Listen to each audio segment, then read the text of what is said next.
Hey listeners, it's Andrea. Today, Ensign Ro comes to shake things up.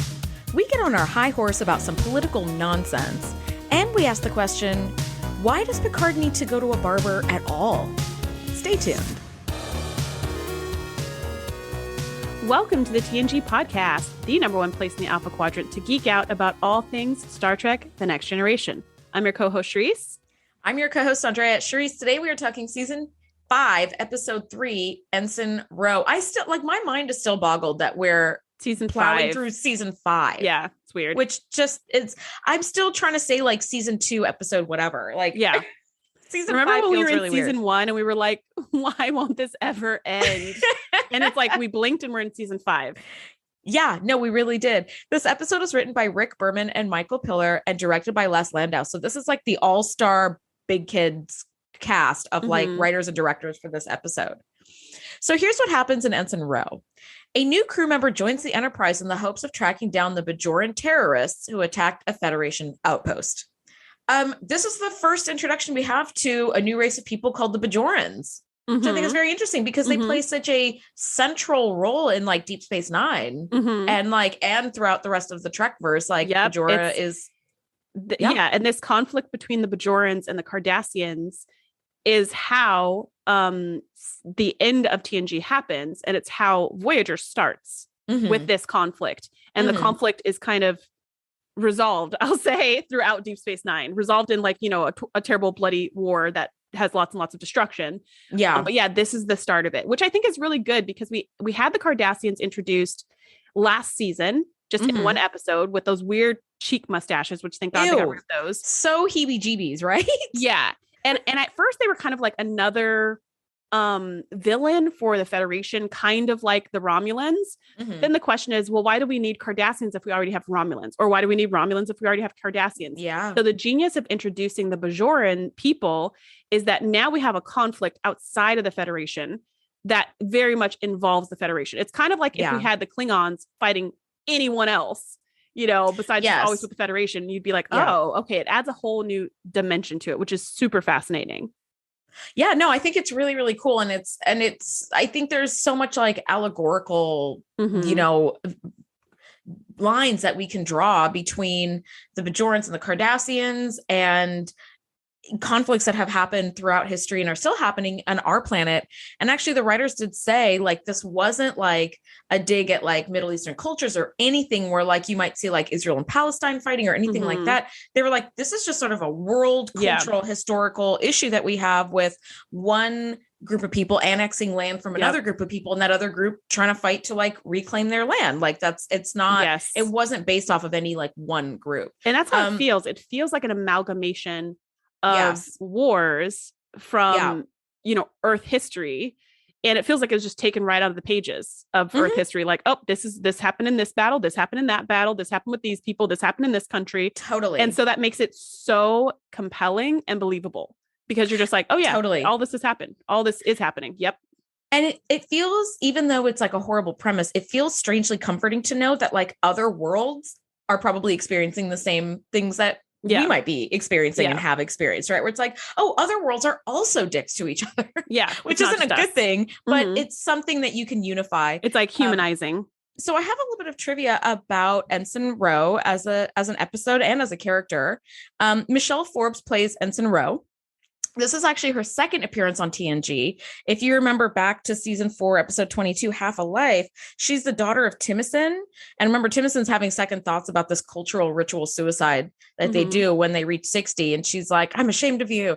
And the producers and the writers were actually so impressed by Michelle Forbes in this very, very little, she had a minute and a half or 2 minutes of screen time. Yeah. But they were so impressed by her that they're we want to bring her back, which just goes to show there is no job too small. You know what I mean? Because you never know what can lead to something else.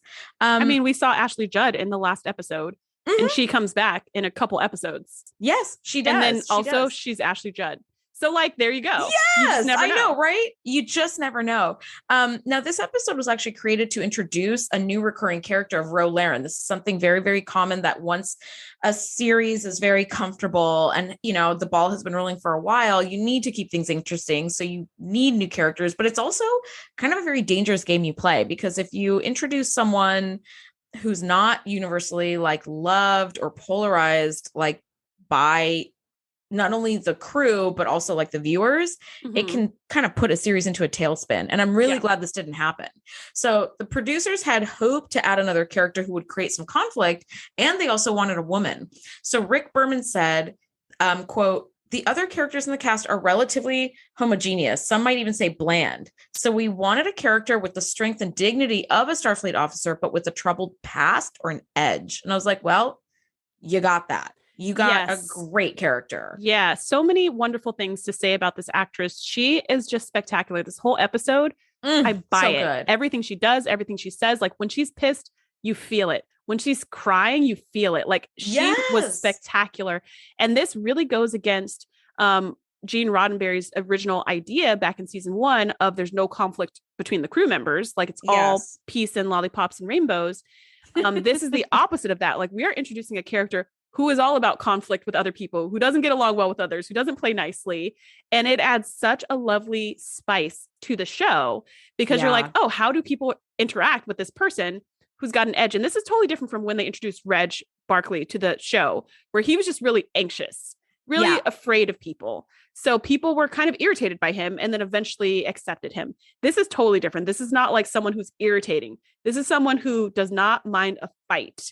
And how are these different characters going to relate to a character who's not sweet and just come sit next to me and let's be friends, but who's actually kind of a little aggressive sometimes, which I think is fascinating, because now you have to see the other characters have to change their behavior. They have to adjust to a new personality, which I just think is genius. Yeah. And you have all these other characters who are used to like friendship and lollipop and rainbows being met with someone who later in this episode, Deanna, Troy, and Bev Crusher walk up to her in 10-4 and they're like, "Do you mind if we sit?" And she's like, "Yes." And they're like, oh. Yeah. And they kind of like give each other a little look and walk off. And it's like, how do these non-conflict rainbows and lollipop characters interact with someone who doesn't give a shit about being abrasive? Yeah. Which I was like, ooh, this is interesting. Okay. So we open up with Mott, who's just manhandling Picard. I love this scene so much. Honestly, this is one of my favorite episodes. Such a classic. This whole episode is one of my favorite episodes. So scene by scene by scene, I was just sitting with a smile on my face, like, oh, I love this part. Oh, wait. Oh, yeah, I love this part too. Like, it's just such a cool episode. Like, I love the backstory of the Bajorans. I think we find out more about Ensign Ro in this one episode than we find out about Geordi in like 5 seasons. There's so much depth here. But this beginning with Mott, love. I love how he's just like tossing Picard's head from side to side. What the heck is he trimming when Picard is bald? I don't even know. He has like 1 millimeter of hair around the back of his head. There's nothing really to trim. I'm gonna be honest. But Mott is trimming furiously and giving him all kinds of advice on how to properly run a starship, which I find hilarious. Yes, I love that Mott is like telling him all the things he did wrong with the Cardassians, basically. Like, if it were me, I would have done this. If it were me, I don't know. I'm just saying. And thankfully, Picard is saved by the bell, because Riker's like, "Captain, we need you on the bridge. There's some sort of issue with the Cardassians and the Bajorans." And Picard's like, "Oh, thank God." And he like whips off his apron. Well, gotta go. And I love that as Picard walks out, Mott is like, "I told them it was a bad idea to like colonize so close to the border." Yeah. Like, I don't know why we're not listening to the barber. Which, I mean, he's not wrong, but it is very funny. It's silly, right? He's just so like sure of himself and his ideas. And aren't we all that way sometimes? Where like you see something in the workplace that goes wrong and you're like, "I did tell you guys that this was a bad idea a while ago. I don't know why you weren't listening to me." This is another character who's so fun. The character of Mott. Because again, this is like a clashing, not going with the flow type of person. Someone who's like irritating because they're coming around telling you how you should do your stuff, but everyone else is too polite and lollipop to say anything about it. They're just like, "Oh, interesting. Yes. Oh, that's fascinating," or whatever. Yeah. And I mean, I like the part where he's like, Riker was in here last week and he agrees with me 100%. Like he's just trying to get backing from the first officer. Like, get out of here.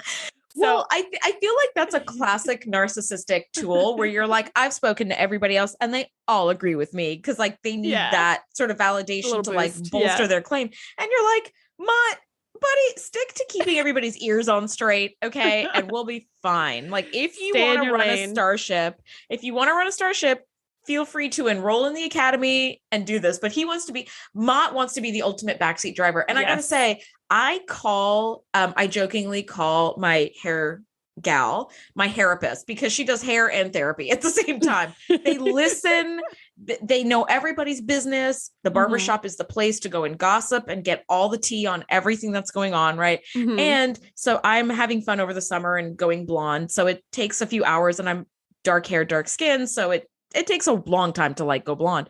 So I'm there for like 4 hours in a shot when I'm there. So she's telling me all about her life. She knows everything that's going on in my life. They have their finger on the pulse of like what's happening on this whole starship. And I love that Mott is like, you know, this thing about Troy and so, right? Yeah. And this happened too. And I talked to Riker and he didn't even know, right? It's like the barber always knows everybody's business, which I think is universal, even in Starfleet. And I love the Bolian makeup. The Bolian makeup is just amazing. I love it. I love the split down the head. I love that they chose to make him bald because the last time we saw a Bolian, or the first time we saw a Bolian, it was a female. And so she had hair. Yeah. So we didn't see how the split went through the scalp.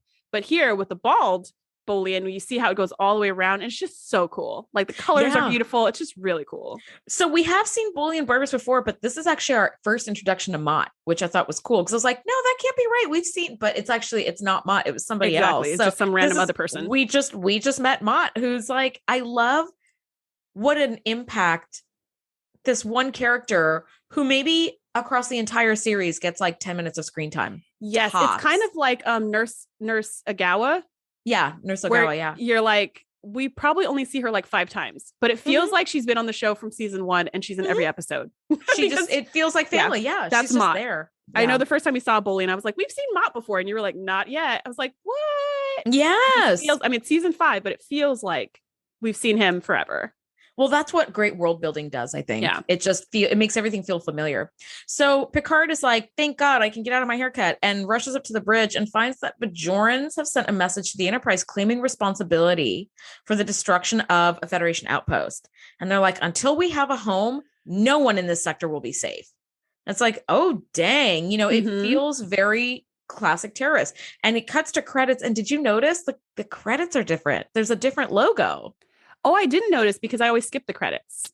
Ooh. Okay. So eagle-eyed Trek fans might notice that the logo is the same, except it has this like swirly kind of warp.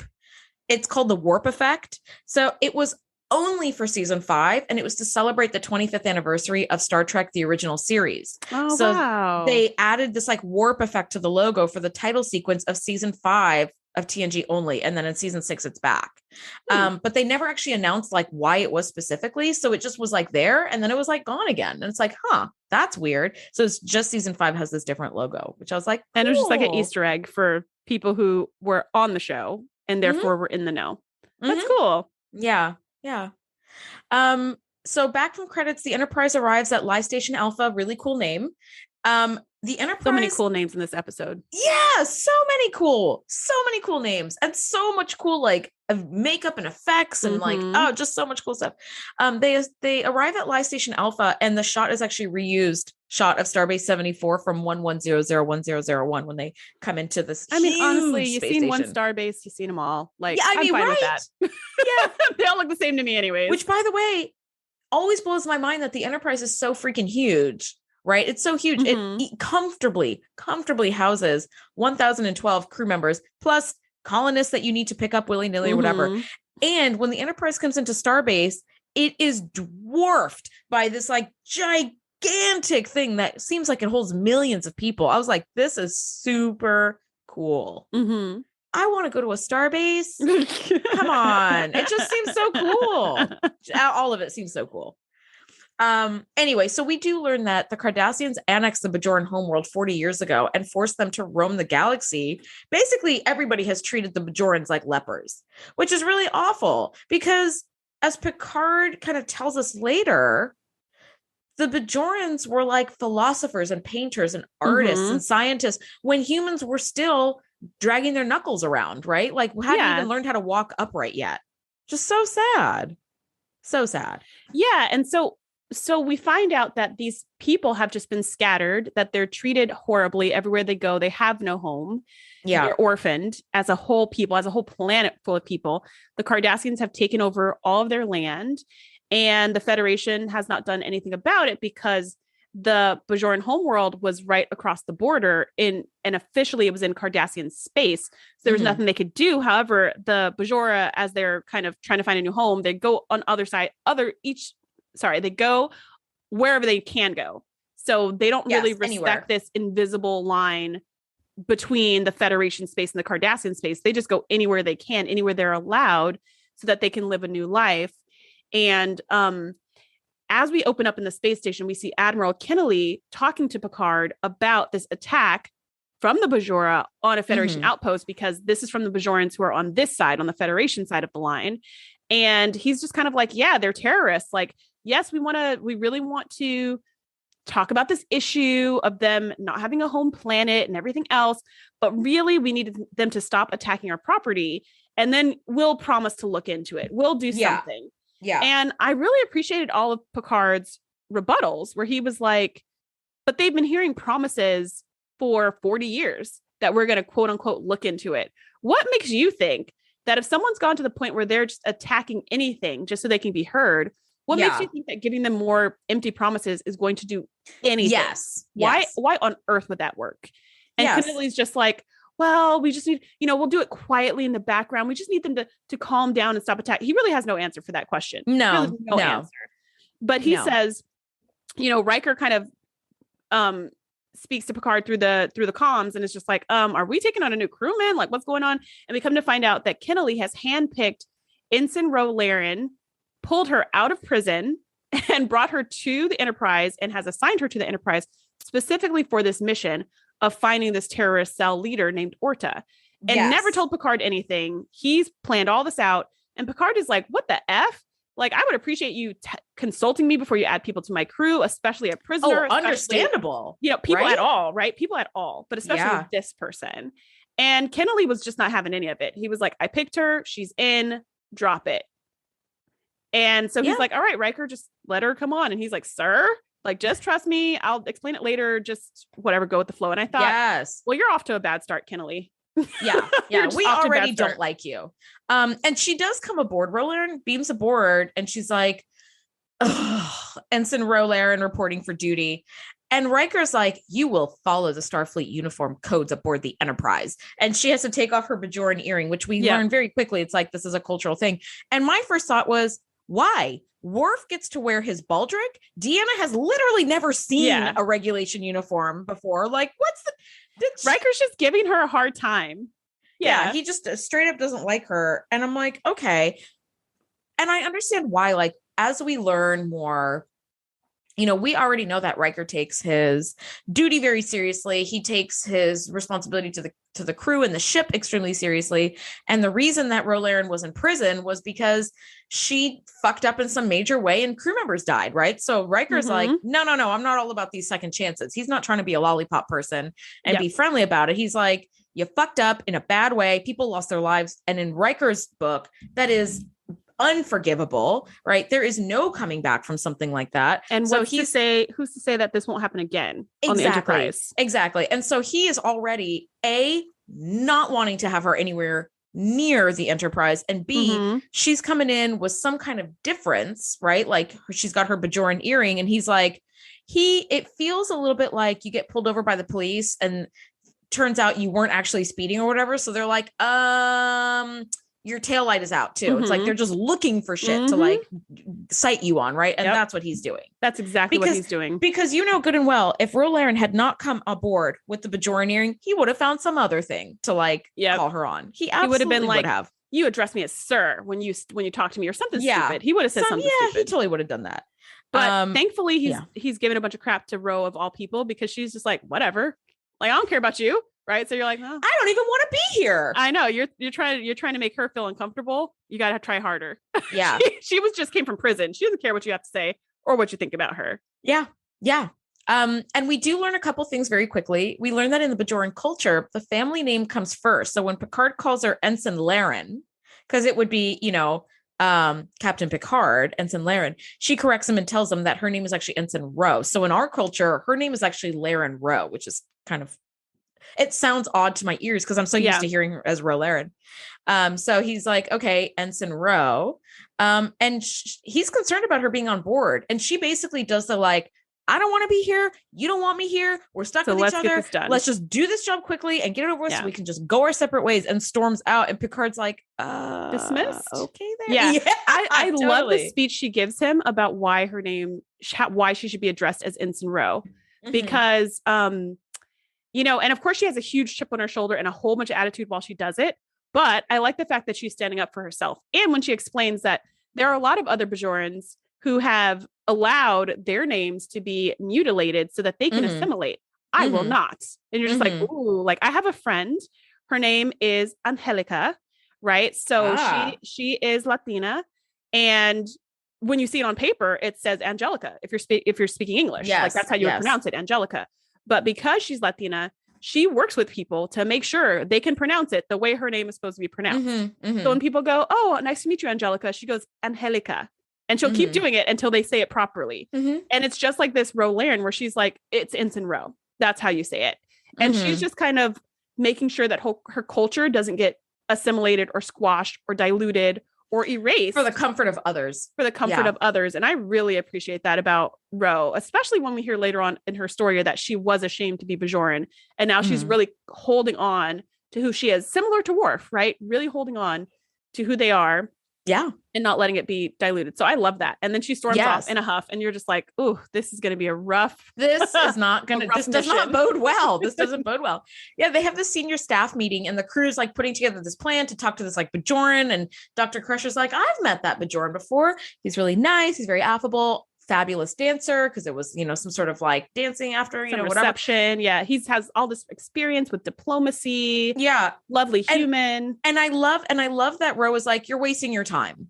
The Bajorans do not listen to this man. He is the token Bajoran that people speak to in polite society. And it felt so real to hear that, right? Yep. Because there is, it feels very much like, you've got the country club that they're like, we accept Black people. Look, we've got a Black family. And it's like one very, in air quotes, safe and polite Black family that they're like, see, look at how tolerant we are, right? Where it's like, you're just having a token Bajoran or a Hispanic person or whatever. And I love that Ro is like, the plan is shit. The man has diplomatic like history in diplomacy, but no Bajoran listens to him. They don't want to chit chat. They don't want diplomatic chit chat. And she's like, if you're going to talk with one person, I've got someone for you. Keeve Falor. He has no experience in the diplomatic, and the Bajorans listen to him. So this is the guy. And I love how she goes, he won't ask you to dance. I just thought that was so, to me, it felt like, it felt like someone who's of a really high upper class, like a 1%er, who's talking to someone who's like a really low class. It felt to me like that, where it's just like, the gap is so huge between their understanding of the world. That's how I felt in this scene where Beverly's like, he's a lovely dancer and great with diplomacy. I just felt like, what world are you living in? Yes. And I'm really glad that, and Ro wouldn't have said anything, actually, if Riker hadn't rolled his eyes and said, Ensign Ro, you have something to say about this plan? And then she's like, your plan is stupid. It's stupid. Don't do it. And then Picard was just like, well, all right, then. Guess we're going to go with Ro's plan. Yeah. Which Data does actually say, do you have somebody better in mind that we could speak to? And she's like, the Bajorans don't want diplomacy. They don't want to have chit chat. We've been treated like crap, like lepers for generations. We don't have time for chit chat. We're trying to put blankets on children's beds at this point. There isn't time for dancing at receptions. What the fuck are you talking about? So she does say you can talk to Keeve. So they beam down to this planet, and Keeve does not want to help Picard find Orta, who's the leader of this terrorist organization. And I love what Keeve says to Picard too, when he's just like, yeah, I mean, there's so many good things that he says, which I'm sure you're gonna point out, but I just appreciate how, in the beginning he's like, you're using the proper use of my name. I appreciate that. Picard's just like, Ensign Ro taught me. I'm trying to learn how to be respectful. He's really trying. Picard is really trying, which I also appreciate. And that's why we love him. And Keeve says, we would never, we wouldn't attack you because you're innocent bystanders, but I'm not going to help you because you're innocent bystanders. He's been doing nothing. And he mentions there's some invisible line in space across which if atrocities happen, then you can turn a blind eye. And that was really hard to hear.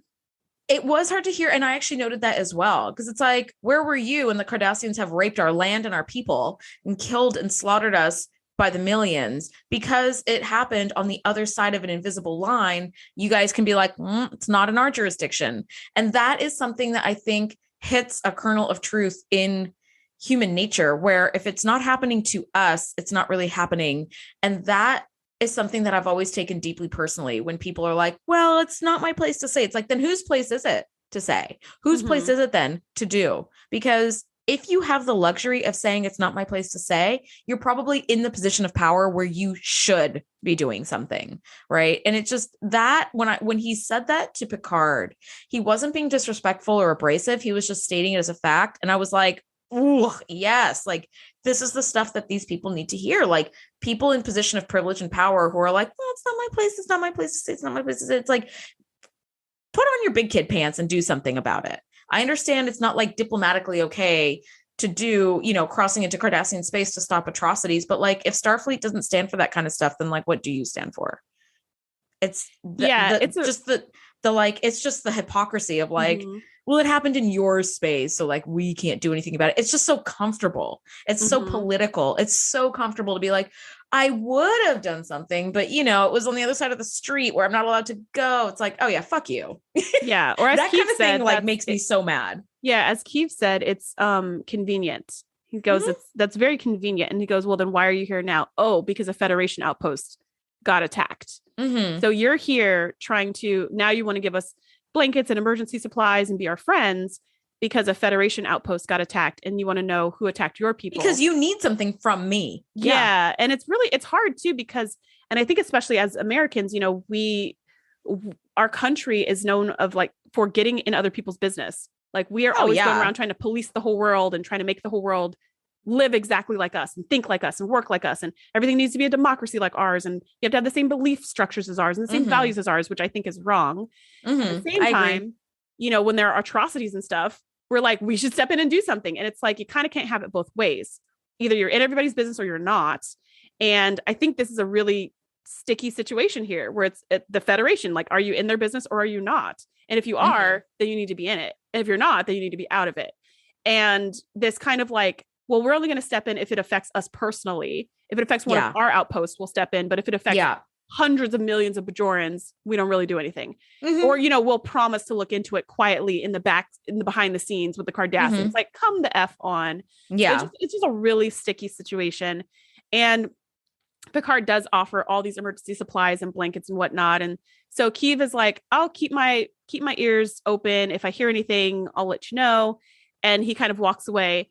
And you have this moment between Picard and Ro where Picard's like, I don't know, I think that went well. Like maybe that helped. And Ro was like, no, it was the blankets. The blankets are what helped. He doesn't care about exactly what you said earlier, Andrea. It's not about diplomacy and strategy and all of that stuff. It's about freaking blankets. Like they need blankets, they need food. And this is what we've been crying about for the last 40 years. This is what we've been begging for. This is what we've been hoping for. We could care less about your one stupid little outpost. Yeah. All of us have lost our homes. Right. And I kind of felt that too. I was like, why would they care? Why would they want to help you? Why would they care? There's nothing in it for them. And I don't know. You're only here to like, quote unquote, provide aid when it's something that you need from me. Yep. But if this Federation outpost had never been hit or any lives would have been lost that were like your own people, you guys would have known about the atrocities and just warp sixed right out of here because it has nothing to do with you. Yeah. Right. So it's like, that's what bothers me a lot. And that's why I could never have a career in the diplomatic, because I'm way too blunt and upfront with people about that kind of stuff. And I will put myself in a bad situation to do something that I think is right. And even if it means war. like, yeah, and causes war probably. Yeah. And then I'd be court-martialed. And it's kind of scary too, because like what worked was the terrorist attack. The terrorist attack worked to get the Federation's attention. Mm-hmm. And this is why terrorism is a thing, because it works. That's why it's effective. Yeah. And that's really, I think one of the scary take home messages from this episode. Yeah. Yeah, it really does. Now, Ro goes back up to the Enterprise and she's sitting in 10 forward and she's absolutely stewing. And Deanna and Beverly come over and they're like, do you mind if we join you? And they're very friendly and polite to her. And she's like, I do mind. And they're like, oh, okay. Then now we see Geordi kind of in a corner and he's busy shit talking Ro to Guinan. Where he's like, people died and she doesn't even belong in the uniform as far as I'm concerned. And it's not like Geordi to be shit talking. It's really not. But every once in a while he goes off the deep end. Sure. And of course, Guinan is like, really? All these things? She seems like someone I want to get to know. And I'm like, oh, this is just why we love you so much, Guinan. Yep. And she comes over and she goes, am I disturbing you? And Ro's like, yes. Guinan's like, good. You look like you want to be disturbed. And I love that Ro's like, don't take this the wrong way, but I really want to be left alone. And Guinan's like, no, you don't. Because you would have had a drink in your quarters alone if you wanted to be left alone. The only reason you come to 10 forward is to be around other people. So what's up, girl? So why are you here? Mm-hmm. And I love this interaction they have. What's going on? Yeah, I love the interaction they have, and I love how their relationship develops over the time that Ro is really with beautiful. The Enterprise. It's so cool. And Guinan is like, this seems like the start of a very interesting friendship. And Ro's like, I never stay anywhere long enough to be friends. Like, she is just martyring herself left and right to be like, I've got baggage and it's deep and it's heavy and it's dark, right? And Guinan's like, oh, look, a rainbow, right? Like, Guinan's like, I'm not having it with this. And she says, too late. You just made one. Excuse me. And she departs. And I love that Ro is left with this kind of like bemused confusion on her face. Yes. Like, what just happened? Did I just make a friend? How did I make a friend? Immediately thought, what kind of cool, dark outcast do I need to be in order for Guinan to find me interesting enough to want to be my friend? What kind of atrocities do I need to commit so that Guinan will be my friend? Oh gosh. Yeah, there's some Guinan magic going on here. And I love how she kind of just swoops in, has this great conversation and swoops out. She doesn't overstay her welcome. It's just the right amount. It's the right amount of Guinan to keep you wanting more. And then she's gone. And you're just like, oh, great. I do not have that skill. I don't. No, people are like, Andrea, will you please leave? And I'm like, I'll stay another 40 minutes. And they're like, no. Yeah, I think it takes like many, many, many hundreds of years to learn this skill if we're going by Guinan's clock. So right after she leaves, as Ro is kind of like, what the heck just happened? She gets some secret communique from Admiral Kennelly, which she goes to take in her quarters. And he's just, and she's like, the plan is going exactly as you expected. So at this point, you're kind of like, what's going on? Yeah. Yeah. And you don't know, something shady is going on in the background.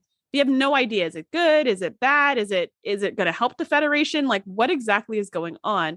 Which was interesting in the beginning when Kennelly was pushing Ro onto the Enterprise, like, you're going to take Ro and you're going to like it. I just thought, like, why Ro? Because Picard said there's plenty of Bajorans in Starfleet. Pick any one of them, because he said, the reason why I'm picking her is because she's Bajoran. And Picard was like, pick any one of the other ones who haven't been in prison. Like, pick any of those. And Kennelly was just like, no, it has to be Ro. It's all decided. And I thought to myself at the beginning, why does it have to be Ro? Why is he so hell-bent on it being her? Exactly. And then here, when you see this shady, like, secret call, you're like, okay, there's something about her that is underhanded maybe, or sneaky, that he couldn't trust the other Bajorans with, because they're too like clean. This is where good strategy comes in. Like, if you are going to do something shady, which we don't know what's happening, but we, when the Admiral is contacting an ensign secretly to get a sit rep, it's like, what's going on here? So we don't know what's going on, but we know there's something shady.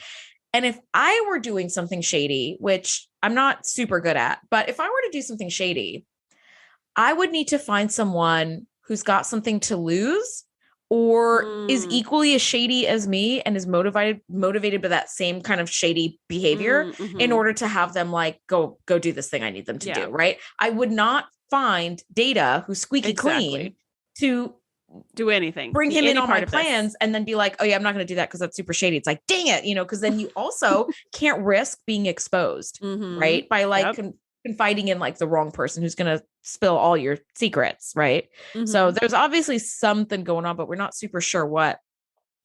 And Keeve did tell Picard, like, look, you could go to this moon, Valor 3, where like it seems like Orta and his ilk might be like hanging out.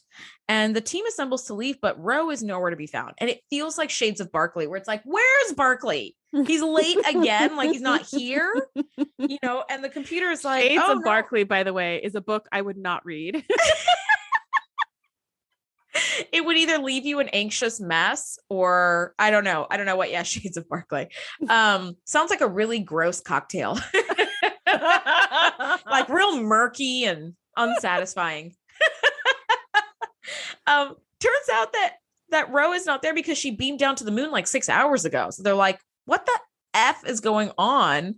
And the team beams down and Picard and Worf are taken hostage immediately. Yes, like instantly surrounded. It takes about 30 seconds for them to be captured and another 30 seconds for Data and Troy to come around the corner and be like, and then Orta has a face-to-face with Picard while they're all surrounded by his armed guards. And this scene, oh my gosh, like Orta, wow, he's got this cloth wrapped around his face. Yep. And you're kind of like, I don't know, maybe it's like deserty or something.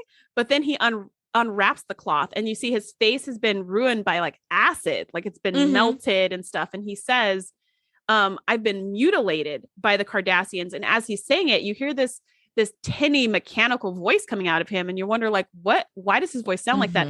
And he removes the cloth all the way. And you see, he's got this voice box attached to his throat.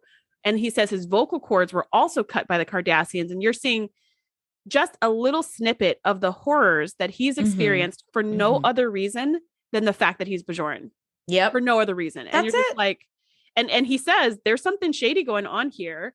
And I don't know if you're a part of it on purpose, Picard, or if you're just a patsy. I don't know, but I have to protect myself. And you just see Ro in the back, just kind of like looking like, and Picard's super pissed and just like, don't listen to anything she said. She's trying to ruin diplomatic relationships between us. And Orta has no time for any of this nonsense. He's like, somebody's after me. That's all I know. And I am very up on protecting myself. That's what I'm worried about. Yeah. And whatever else is going on between you guys, I could really care less. And this is a he said, she said, and I don't care. Exactly. I don't care. Yeah. I haven't seen this episode for a very long time, but when I heard the word Bajoran and Orta, my memory immediately went back to being a little kid and seeing Orta for the first time with the mechanical voice that's, artificially created in the melted face. It's such a like memorable snippet. The special effects team, the makeup team, they did such an outstanding job on this, that like this one character that we never see again, I think, I don't think we ever see Orta again, is so freaking memorable. It's just outrageous. Orta does say, I'll tell you, I don't know what's going on, Picard, but I'll tell you this. Bajorans were not responsible for the attack on the Federation outpost. So it appears that there's some sort of conspiracy afoot, right? And Picard's like, what? Which is like, okay, things are starting to sort of, the pieces are starting to click together. Of course, Picard is like, Ensign Ro, you are confined to quarters for the rest of this mission. And then I want you to fuck off my ship the minute we get back to Starbase 74 or wherever we came from. Yeah. So she's confined to quarters and Guinan comes to visit her and she's like, hey there, it's me, Guinan, from the bar. I tend bar and I listen. And she listens to Ro talk about how she doesn't know how to get out of the situation. And I love that Guinan is just a woman of few words, but seriously huge impact, like disproportionate to the amount that she speaks. She's like, many years ago, I found myself in a really bad place and I probably would still be in that bad place if I hadn't trusted one man. And it's Picard. So he brings Ro to Picard's ready room and Picard is like, what the hell is going on here? Get out of my ready room. Get out of my chair. Get out of my life. Yeah, exactly. And he's like, I don't know how you got in the middle of this, Guinan. And what I loved about what Guinan said to Ro back in Ro's room was that they basically are kindred spirits. that Guinan's people have been displaced. They were displaced by the Borg, and they scattered all over the universe. And now they're very isolated. And it's a similar thing, but different with the Bajora. And I really, like, I hadn't appreciated that until she said that. And I was like, oh my gosh, you're right. They both have a similar backstory of being completely displaced and having no home, which is huge. So when they come to the ready room, Picard's just like, Guinan, I don't know how you got yourself in the middle of this. What do you have to do with anything going on right now? Like, you weren't on the planet, you weren't in the mission, you should have been at 10 forward. What the heck is going on? And Guinan just stops him mid-sentence and says, she's my friend. She can go back to her quarters when she's done telling you her story, but she's my friend. And Picard shuts his mouth and is just like, understood. And this is what makes Guinan such an incredible character, Shereese. She moves men of granite with 3 words and a look. She's my friend, and gives Picard the look and walks out. And it's like, Jesus Christ. One of the things that I know about myself is I'm very, very chatty and very talkative. And sometimes it can be a superpower, but sometimes I go, God, I wish I didn't talk as much as I did. I wish I had more impact with fewer words. So I look at someone like Guinan and I'm like, how did you do that? How? Somebody who has complete, Picard's complete faith is just, that is a very, very privileged position to be in. Yeah. And Ro does sit down and she comes clean. She's like, Admiral Kennelly approached me with this mission. He knew that the diplomatic negotiations would fail. So he was to offer Orta something that Picard couldn't: weapons, ships, supplies to fight the Cardassians. Picard's like, I'm sorry, I'm finding this impossible to believe. But luckily, she's like, well, the Admiral has been in contact with me since the beginning. And so there are subspace communication logs that could prove this. Just like, ooh, thank God. Yeah. She's like, well, they can prove that part. They can prove that we've been in communication. I can't prove anything else. But I'm telling the truth. And I wouldn't have said anything except for that weird bartender of yours has a way of getting to people. And she said you were her friend. So I could trust you. And I thought that was beautiful too, that she was like, I don't know who to trust. I couldn't tell anybody, but Guinan got to me and she told me, I need to tell you. So this is why I'm coming clean about everything. So really Picard has no choice but to believe her, because she wouldn't have even said anything. Originally, she wasn't going to say anything. So Picard, even though it sounds outrageous to believe that an admiral would go against everything that the Federation stands for by they break the Prime Directive all the time. They don't break it by arming anyone in a conflict. They don't do that. That's really what the Prime Directive really, really is. The one that they hold by is like, they don't give weapons to people in a conflict. They don't. So this is like a huge violation. But even though it's hard to believe that an admiral could be responsible, her story is so outrageous that it has to be true. Yeah. And he's just like, all right, like we've got to do something about this. And Ro tells this story about being in the camps when she was a kid. This story gets me every time. Every time. If you haven't seen this episode in a while, or if you haven't seen this scene, go back and watch it. It is heartbreaking. She tells a story about seeing her father be tortured to death before her eyes. The Cardassians brought her in as a little girl so that she could watch her father be tortured to death on purpose. I mean, it's just this level of cruelty that is nauseating. But what she says is, she said, when Admiral Kennelly came to me with this plan, I had to. I serve the Federation, but I am Bajoran. When there was a chance to defend my people, I had to do it. And this actually explains why later on at the end of TNG, Ro ends up leaving the Federation to join the Maquis, which are a resistance put together of all kinds of people, including Federation people, that are specifically fighting against the Cardassians because they're just sick of their crap and how they're mistreating the Bajorans. And so they go to war in this ragtag rebellion, and Ro leaves and joins them. And it's for this reason. She serves the Federation, but she is Bajoran, and she is going to help her people. I just love this character. Like, she's got a chip on her shoulder. She's angry, but she's got lots of reasons. And she's just solid on her beliefs. She's just super solid. Is. Yeah. She's very, very convicted on, strongly convicted on what she believes is right and wrong. And I really love that. She has a different way of going about it. She's very much like cowboying shit together as she does it, but she's got the same like moral compass as like Riker or Picard or Worf, like people who strongly believe in like the difference between right and wrong. And, you know, Picard is a wonderful captain and a skilled diplomat, and Ro doesn't have time for that kind of thing. And I think that diplomacy is a very privileged position to be in, right? It's very privileged where like there isn't such imminent threats that like you have to act now. Like you can kind of smooth things out and politically and kind of do a behind the scenes and meet and greet and all this bullshit. Whereas like Keeve was like, I don't have time for this. Children are literally freezing to death at night, every night. So we need blankets, we need food, we need soup, we need pillows, we need clothes. You have to be like 50 levels of safety before you can start even approaching what diplomacy is like, right? And I like that we have this group of people who have a beautiful and storied intellectual past as like artists and philosophers and deep thinkers and architects and builders of worlds, right? Who are reduced by circumstance to scraping by a living and relying on terrorism to make their point and get their voices heard so that they can get a home, right? And it's just something that has been happening throughout our history as people, and it's very sad, and it's also very relatable, right? Now Picard does have no choice but really to just like trust Ensign Ro, and so, you know, they tell Admiral Kennelly that they've successfully negotiated with Orta and that they're going to escort Orta and his crew to Valor 3. And these Cardassian warships cross into Federation space and intercept the Bajorans, and they intend to destroy the Bajoran ship. And the Cardassians are like, you have 1 hour to surrender the Bajorans. And as Captain Picard is ought to do, he's like, hey, Admiral Kennelly, this is a situation. What should I do? And Kennelly's this like, scene I really love too. It's great. I love how he's like, they seem to know our plan, our destination, and everything I told you. I don't know how this happened before we left. How would they possibly know this stuff that I only told you? And also, you know, you contracted this Cardassian flu virus from some of your buddies last weekend. So that was kind of interesting. And Kennelly's like, you must protect the Cardassian treaty at all costs, even if it means sacrificing the Bajorans. And so the Enterprise is like, okay, I guess I got to move away from the Bajoran ship. And the Cardassians go in for the kill and they blow the ship up immediately.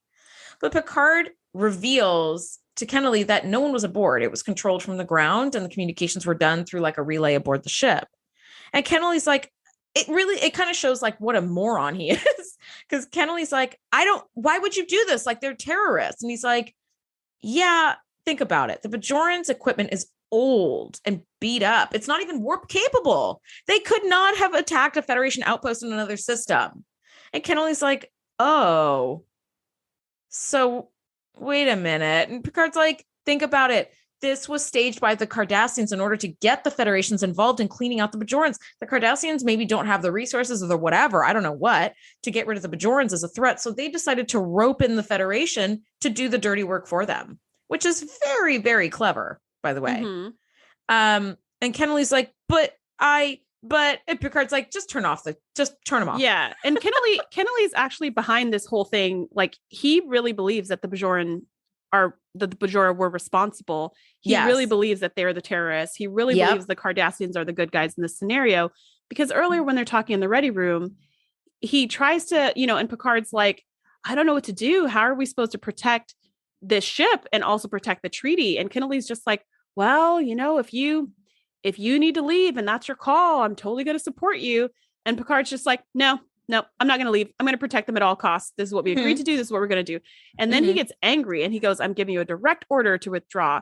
And you're just not seeing the big picture and you've lost perspective and all this stuff. He starts attacking Picard because he's not going with the plan. And Picard's like, I just see a different big picture. I see you meeting with your Cardassian buddies. I see them saying, let's get rid of our Bajoran problem. I see you going along with it.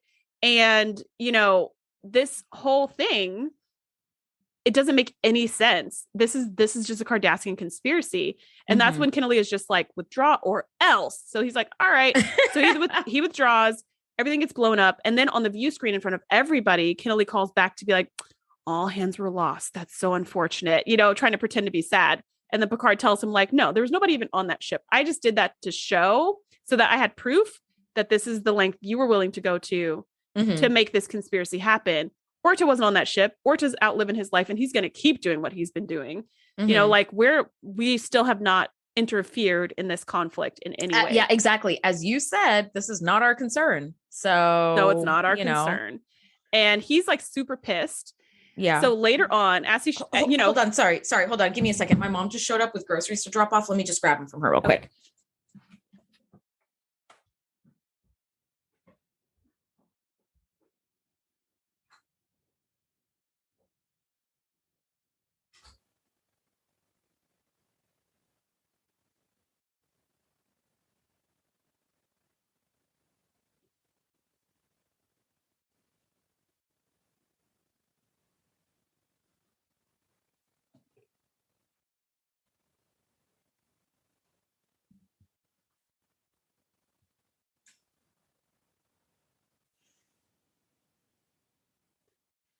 So at this point, where that's kind of resolved and we don't totally know what's going to happen, but we do see Picard and Ro back in the camp. We're back in Keith's camp.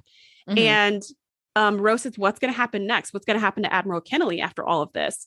And Picard says, probably a court-martial. I don't know. And I love this line where Ro says, well, if he gets sent to the same stockades that I was at, tell him to request a room in the West Wing because the East Wing gets really hot. I just thought that was so great. Like, what a perfect ironic twist. And we discover why Admiral Kennelly was so keen to get Ro, because she was the perfect patsy. She's already in prison. She's got nothing to lose. The only reason she did this mission was because it was better than prison. Yeah. And I also think too, like, what a fucking moron Admiral Kennelly is. Like, when you are in a privileged position, you must do your due diligence. Some Cardassian buddies were over for a barbecue one weekend and they just told you that there was this Federation outpost that got hit. And you're like, okay, I'll sacrifice people's lives and their safety and all this. It's like, no. The fact that Picard was like, think about it. The Bajoran ship is old and busted. They're not warp capable. How are they supposed to get to another star system? Just that alone should have been like, oh, wait a second. Hold on. Right. But the let fact alone that, like, attack it. Yep. Yeah. The fact that you're in this privileged position of power and you haven't done even the smallest bit of due diligence, you're an idiot and you should not be wearing those pips. Take those pips off, man. Give me those pips. Fucking idiot. Yeah. I was like, what a dumbass. I'm like, and they did cast, I'm not sure which actor they got to play Admiral Kennelly, but they got an actor who did a really wonderful job because when it was explained how it was impossible for the Bajorans to do this, he just sort of looked like that wind had been taken out of his sails where he's like, oh, oops. And I was like, how did you become an admiral in the first place? Seriously. Is your daddy an admiral too? Is that how? Because that's how it's looking. We have no idea. But yeah, I love like nepotism right here. I love this plan between Picard and Ro. And I like when Kennelly was like, whose plan was this? Was this yours, Picard? He's like, actually, no, it was Ro's, but I fully endorsed it.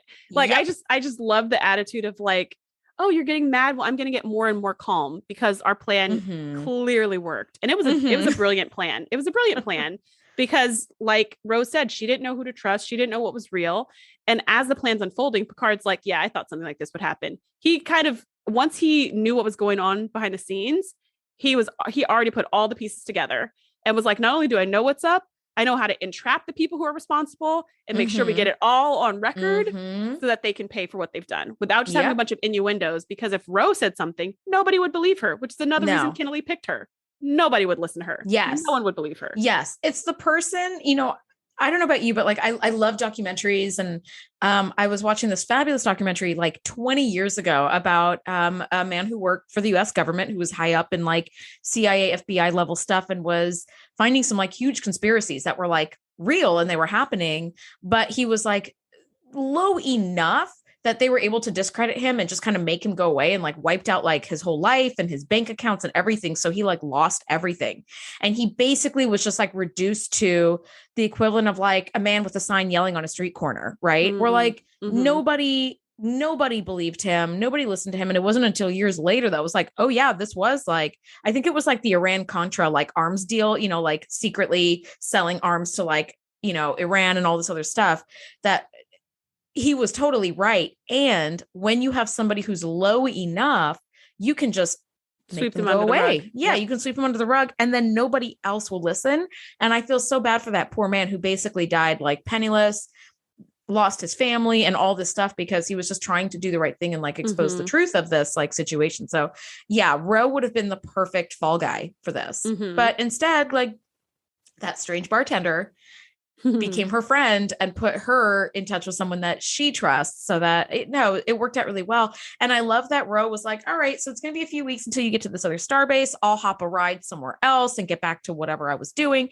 And Picard's like, I see large like splashes of like potential greatness in you. If you work hard, it's not an easy path, but I think you could really be like one of the great Starfleet officers. And it would be challenging. And she's like, no, you're out of your gourd, buddy. Like, there's no way I'm going to be doing this whole Starfleet thing. She says the Starfleet uniform doesn't quite fit. And I think we both know that. And Picard's just like, and she's right.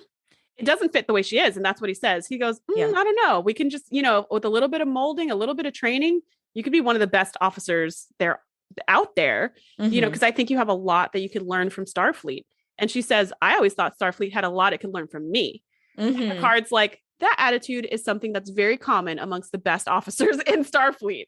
Right. So thank you for proving my point. Exactly. It's this like arrogance that it's not being a yes man who just follows along with the plan and just listen to whatever people say. It's somebody who thinks for themselves and brings their own unique talents to the table. Those are the ones who really shine as officers. Those are the ones who shine as leaders. Those are the ones who change the world.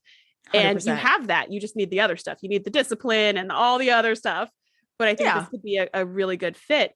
And Ro's just like, like a really good challenge. And Ro's like, well, I never turn away from a challenge. And she goes, there's only one thing that has to happen in order for me to say yes to this. And he's like, what is it? And she puts on her Bajoran earring that Riker made her take off because he was just being a dick. And Picard just smiles and they beam up. And, she's going to be able to wear her earring if she wants to, just like everybody else on the ship. Well, there were a couple of things. Yes, exactly. There were a couple of things I was like, girl, where'd you get the earring from? Was it in your hand this whole time you were talking? Because we know there's no pockets. There's no pockets.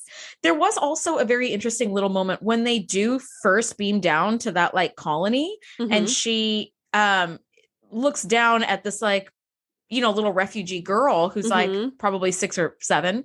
And she takes off the jacket of her uniform and puts it around that girl. And I was like, oh, now we know what's under the uniform. It's like a tank top kind of a thing. So it's like, oh, we've never seen that before. Costuming had to work very, very closely with Michelle Forbes for this moment because there's no obvious front closure to the uniform. So what they ended up doing was creating kind of like a jacket that she was only shown from behind taking it off. So you wouldn't see like how that closure would happen in the front because it doesn't actually have a front closure. If you look at Picard's there is no zipper. sweater, there's no zipper. Although I did notice, perhaps for continuity, I'm not sure, when they all assembled in the transporter room and they were like, where the fuck is Ro? Like, and the transporter chief on duty is like, oh, she beamed down 6 hours ago. He had a very obvious zipper in the front of his uniform. And it was the sort of back and forth of like Picard talking to him and the chief talking back. So I had these like different frames to reference. And I was like, look, he's got a zipper on his, but Picard it doesn't. And like Riker's doesn't, but the Chief's does. That's weird. So I was kind of eyeballing a lot of this episode from a costuming perspective where I was like, why do you have this like obvious black zipper down the front and nobody else does? So yeah, they had to work out this sort of special way for her to kind of take off this jacket because they wanted her to like continue the tradition of like, she's made it out of this camp and now she's like providing for those, and I thought that was actually really, really sweet. And I love that scene too, because it shows that she is human. Like she has a heart. She's not human. She's Bajoran, but it shows that she has a heart. Yeah. Because so far what we had seen of her to that point was just this hard edged, angry woman with a chip on her shoulder who hates everything and everyone. But this act of compassion shows, oh, she doesn't hate everything and everyone. She just doesn't have time for this nonsense of, we were at a lovely cocktail reception and having a wonderful little waltz. She just doesn't live in that world. Yeah. She lives in a world of misery and pain and fighting for your life and refugee camps and torture. And she is a survivor. She's kind of like Tasha Yar, but more believable, right? Because Tasha Yar didn't seem to have a lot of battle scars emotionally. You wouldn't know about her past until she casually mentions the rape gangs. And then you're like, oh crap, you know? But with Ro, when she mentions her background, you're just like, oh, I believe it. Like, she doesn't even have to say what happened in the past for you to know some stuff went down. But I really love how this scene humanizes her and shows that she is capable of compassion and tenderness and kindness and everything else. Yeah. In context. She's not a lollipop. Absolutely. She's not just going to be. She's not a lollipop. Yeah. She's not part of the Lollipop Guild. So my final thoughts on this episode is it's a really great intro to a very, very polarizing character who's going to create just this great like conflict and kind of grit. You know, she's everybody's she's a grit and everybody's oyster, you know, just an irritant, you know, but I think that, you know, major snaps to the writing team who did a very dangerous and scary thing of introducing a new polarizing character into a very comfortable cast that's already family. And people are very, very reluctant to like who you're going to let into the family. And they did it so well that not only did it not ruin the show, it made it better. I love it. I love it. What are your final thoughts on this? Yeah, I love this episode. This is one of my favorite episodes of TNG. I love the world building in this episode alone. I think it's so incredible. And I feel like I've experienced so much through this one episode. The Bajoran are real. Like, they are real. Everything about them is real. And it's extremely impressive. We don't yet see the horrors of the Cardassians here. We kind of hear about them. Yes. But later on, I think this is also a season 5 when Picard gets like kidnapped and tortured. I think it's season 5, might be season 6. I think so. I think it is, but I'm not 100%. Yeah, it's coming up soon. And then when we see the Cardassians torturing Picard, you're just like, yes, like it makes so much sense because of this episode. Like, they could pretty much do anything at this point. And you're just like, yep, that sounds exactly like something they would do. Oh, I absolutely. The world building was spectacular. And this episode is one of the reasons why I love Trek. It really takes you out of your world by putting you in a very parallel world where it's different enough to put you in a fantasy land, but it's similar enough for you to be like, oh my gosh, this happens every single day. And absolutely. Think about it differently. Absolutely. Well, on that note, we are going to leave Ensign Ro to sail off into the sunset with Captain Picard and the crew. Next week, guys, we are talking season 5, episode 4, entitled Silicon Avatar. As always, thank you so much for nerding out with us, and we'll see you next week. Bye. Thanks for geeking out with us. Be sure to join the crew at thetngpodcast.com to be the first to know when we do our live shows or host events exclusively for our members. We'll see you next time.